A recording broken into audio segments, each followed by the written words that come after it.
Three dimension geometry আমরা প্রত্যেকেই জানি যে প্লেন অ্যান্ড স্ট্রেট লাইন এই দুটো কিন্তু ভীষণ ইম্পর্টেন্ট একটা জায়গা। আমাদের এসএলএসটি-তে তার 9, 10 হোক বা 11, 12 এখান থেকে তুমি কিন্তু কি করতে পারো না একটা কি দুটো কোশ্চেন কিন্তু পাবেই, এটা তুমি সিওর থাকতে পারো। তো দেখো আমরা প্লেন অ্যান্ড স্ট্রেট লাইন তার যে কম্বাইন্ড যে কোশ্চেনগুলো এগুলো কিন্তু তাহলে আরো বেশি ইম্পর্টেন্ট হয়ে যায় এই দুটো চ্যাপ্টার একসাথে যদি কভার করা যায়। তো এই ধরনের একটা প্রবলেম নিয়ে আজকের ভিডিও। দেখো এ plane lx plus my this is equal to 0 is rotated about the straight line lx plus my is equal to 0 and z equal to 0.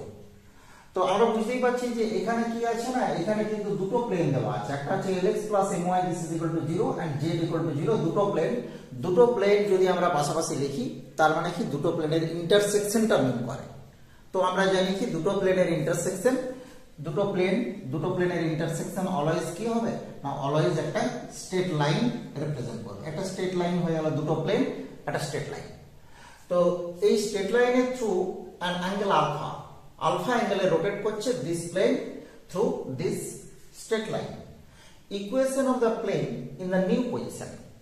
তাহলে কি হবে, প্লেনটা যখন রোটেট করে একটা জায়গা থেকে আরেকটা জায়গাতে যাচ্ছে একটা স্ট্রেট লাইনের রোটে, যেমন ধরো আমরা যদি দেখানোর চেষ্টা করি যে এটা একটা প্লেন ছিল, এটা হচ্ছে আমার স্ট্রেট লাইন, এই প্লেনটা হচ্ছে আমার স্ট্রেট লাইন। এবার এই যে প্লেনটা কি করছে না, রোটেট করে এই জায়গাতে যাচ্ছে। এই যে অ্যাঙ্গেলটা পুরানো অ্যাঙ্গেল আর নতুন অ্যাঙ্গেল এদের মধ্যে অ্যাঙ্গেলটা হচ্ছে আলফা। আমাকে ফাইন্ড আউট করতে হবে নিউ পজিশনে যে প্লেনটা পেয়েছি তার ইকুয়েশন। আমরা চারটা অপশন পেয়ে যাচ্ছি।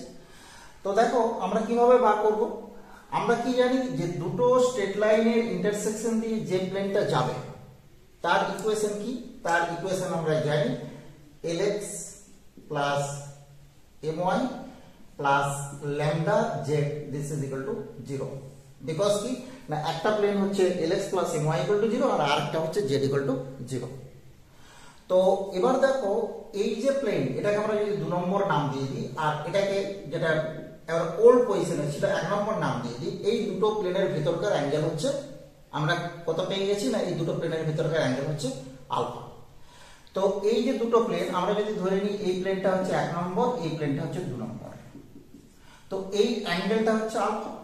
আমরা কি জানি না প্লেনের যে ডিআরএস তার মানে কি, তার মানে কিন্তু সেটা নরমালের ডিআরএস, এটা কিন্তু আমাকে মাথায় ঢুকিয়ে রাখতে হবে। তো দুটো প্লেনেরই ডিআরএস আমরা যদি বার করতে চাই, এই প্লেনের যে ডিআরএস সেটা হচ্ছে L M and Z.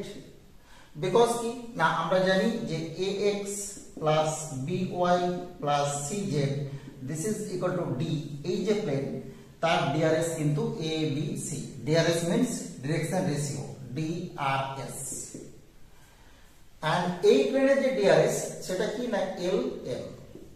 Clear? এবার দেখো দুটো প্লেন তাদের যদি ডিআরএস জানা থাকে তার মানে এদের নরমালের ডিআরএস জানা আছে।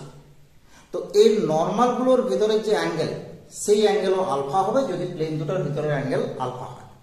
ক্লিয়ার? তো দুটো ডিআরএস যদি জানা থাকে এটাকে lm বললে ভুল হবে, এটা 0 করতে হবে। বিকজ কি দিস ইজ 0 ইনটু z, 3 ডাইমেনশনে নিয়ে যেতে হবে। তো এই দুটো ডিআরএস এর ভিতরে যে অ্যাঙ্গেল সেই অ্যাঙ্গেলটা যদি আলফা হয়, আমরা কি জানি না আমরা অ্যাঙ্গেল বিটুইন টু প্লেনের যে সূত্র শিখেছি cos alpha, this is a1 a2 plus b1 b2 plus c1 c2। তাহলে আমরা কি পাচ্ছি না l into l l square, m into m m square plus 0 into lambda by this is root under l square plus m square plus 0 square into root under l square plus m square plus lambda square। ওকে, তাহলে দেখো আমরা কি পেয়ে গেলাম, উপরে আমরা পেয়ে যাচ্ছি l square plus m square আর নিচেও আমরা পেয়ে যাচ্ছি root under l square plus m square into this। তো এই যে কোয়ান্টিটি, এই কোয়ান্টিটির সাথে এই কোয়ান্টিটি ক্যান্সেল আউট করে দিলাম, আমাদের পড়ে থাকছে কি root over l square plus m square। এখান থেকে আমরা যদি স্কয়ার করে নিই cos স্কয়ার আলফা পেয়ে গেলাম। cos স্কয়ার আলফাটাকে আমি কি পেয়ে গেলাম না l square plus m square by l square plus m square plus lambda square। এখান থেকে দেখো আমরা রেসিপ্রোকাল নিয়ে নিচ্ছি sec square alpha, sec square alpha পেলে পেয়ে যাচ্ছি কত L square plus m square plus lambda square by L square plus m square, and this is 1 minus plus lambda square by L square plus m square. তো এই যে 1, এই 1 কে আমরা left সাইডে নিয়ে আসছি, -1 করে দিলাম। এখান থেকে দেখো sec square alpha minus 1 we get this is equal to tan square alpha, আমরা এখানে লিখে দিলাম tan square alpha। তাহলে আমরা কি চাইছিলাম, আমরা কিন্তু এখানে যদি ল্যামডার মানটা বসিয়ে দিতে পারি তাহলে আমাদের নিউ পজিশনের প্লেন বেরিয়ে আসবে। তাহলে আমরা ল্যামডার মানটাকে ফাইন্ড আউট করার চেষ্টা করছি। তাহলে lambda square this is tan square alpha into L square plus m square, so we get lambda this is plus minus root L square plus m square into tan alpha।